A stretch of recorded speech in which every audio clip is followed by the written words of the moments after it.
Oh my God, he is right. ये बोल वो नहीं है जिसे मैंने सर्टिफाइड किया था, ये तो नकली है। ये क्या कह रहे हैं अंकल? लेकिन ऐसा कैसे हो सकता है? ये जेड बोल नकली कैसे हो सकता है? हो सकता है मैडम कि ये बोल यहाँ लाने से पहले ही बदल दिया गया हो। वेयरहाउस में जेड बोल की जिम्मेदारी तो तुम्हारी थी ना आकाश? पूरा वेयरहाउस तुम ही हैंडल करते हो, तो ये जेड बोल बदल कैसे गया? अब बात आकाश के ऊपर आ चुकी थी। वो अब डर से कांप रहा था। ये ईशान आपसे कुछ भी कह रहा है मैडम। वेयरहाउस से बोल कैसे बदल सकता है? हो सकता है जरूर इसने ही इस रूम में आने से पहले इस बोल को बदल दिया हो और अब नाटक कर रहा हो। मैं कैसे बदल सकता हूँ मैडम? इस बैग का पासवर्ड तो सिर्फ आकाश सर के पास था। बिना उसके इस बैग को खोल पाना नामुमकिन है। इसके बाद नितिका ने तीखी नजरों से आकाश की तरफ देखा, जिसकी डर की वजह से घिघी बंद गई थी। सिक्योरिटी, आकाश को भी हिरासत में ले लो। इस मामले की पूरी इन्वेस्टिगेशन के बिना इन दोनों को कहीं जाने मत देना। लेकिन मैडम, ये आप क्या कह रही हैं?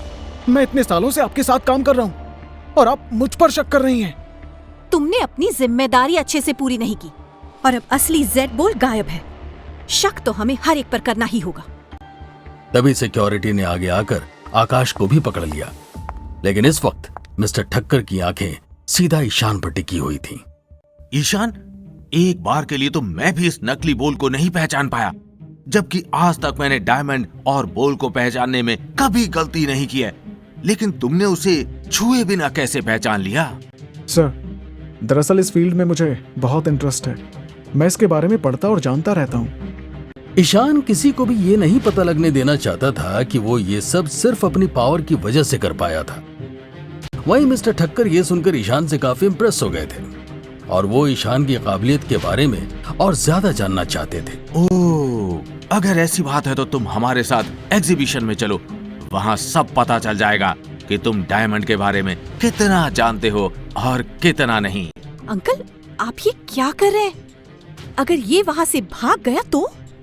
नितिका, ये वहाँ से भाग नहीं सकता क्योंकि हमारी सिक्योरिटी हमेशा इसके साथ रहेगी। अगर तुमने भागने की कोशिश की तो उसके बाद तुम्हारा जो भी हाल होगा उसके तुम खुद जिम्मेदार होंगे, समझे? समझ गया सर, मैं वहां से नहीं भागूंगा। ओके, फिर ठीक है। सिक्योरिटी, तुम लोग आकाश को लेकर जाओ और तुम दोनों इस लड़के को एग्जीबिशन में लेकर आओ। इतना कहने के बाद मिस्टर ठक्कर और नितिका रूम से बाहर निकल गए। वहीं सिक्योरिटी भी ईशान को लेकर उनके पीछे पीछे चले गए। लेकिन अब भी नितिका को समझ में नहीं आ रहा था कि मिस्टर ठक्कर ईशान को अपने साथ क्यों लेकर जा रहे थे। अंकल, मुझे समझ नहीं आ रहा है कि आखिर आप इसे हमारे साथ क्यों लेकर चल रहे हैं। हो सकता है इसी ने जेड बोल चुराया हो। अगर इसने वहाँ कुछ गड़बड़ कर दी तो? नितिका, अगर मैं गलत नहीं हूं तो इस लड़के में बहुत काबिलियत है, बहुत काम आ सकता है ये। मैं बस इसका टेस्ट लेना चाह रहा हूँ। मुझे तो अब भी आपकी बातें समझ में नहीं आ रही अंकल। बदतमीज लड़का लगता है ये मुझे एकदम। नितिका, मैंने आज तक किसी को भी परखने में गलती नहीं की है। तुम देखना, आज भी मुझसे कोई गलती नहीं होगी। मिस्टर ठक्कर और बाकी लोग थोड़ी ही देर में एग्जीबिशन हॉल में पहुंच गए। यहाँ पहले ही बहुत से लोग घूम रहे थे। वहाँ अलग अलग स्टॉल्स भी लगी हुई थीं, जिसमें लोग अपने अपने लाए प्रोडक्ट्स बेच रहे थे। अरे अरे, वो देखो, मिस्टर ठक्कर आ गए हैं। अब होगी असली एग्जीबिशन शुरू। बिल्कुल, मिस्टर ठक्कर डायमंड किंग हैं। पत्थर में भी हीरे को अलग से पहचान लेते हैं ये तो। जैसे ही मिस्टर ठक्कर एग्जीबिशन हॉल में घुसे, हर तरफ घुसर पुसर शुरू हो गई। मिस्टर ठक्कर के बारे में वहां खड़ा हर इंसान जानता था। वहीं मिस्टर ठक्कर ने धीरे धीरे स्टॉल्स की तरफ बढ़ना शुरू किया, लेकिन वो किसी भी स्टॉल पर नहीं रुक रहे थे। वहीं जिस स्टॉल से मिस्टर ठक्कर गुजर चुके थे, वहां पर लोगों ने जाना बंद कर दिया था, क्योंकि उन्हें पता था कि मिस्टर ठक्कर एक नजर में असली चीज को पहचान लेते थे। क्या हुआ अंकल? आपको कुछ भी पसंद नहीं आ रहा?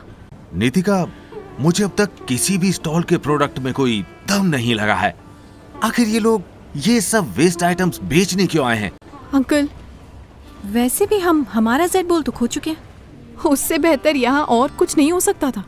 तुम्हारी बात तो ठीक है नितिका, लगता है इस बार सच में हमारा ही प्रोडक्ट सबसे अच्छा था। इतना कहने के साथ ही मिस्टर ठक्कर और नितिका आगे बढ़ रहे थे कि तभी अचानक मिस्टर ठक्कर की नजर एक स्टॉल पर रखे पत्थर पर गई और वो अचानक वहीं रुक गए।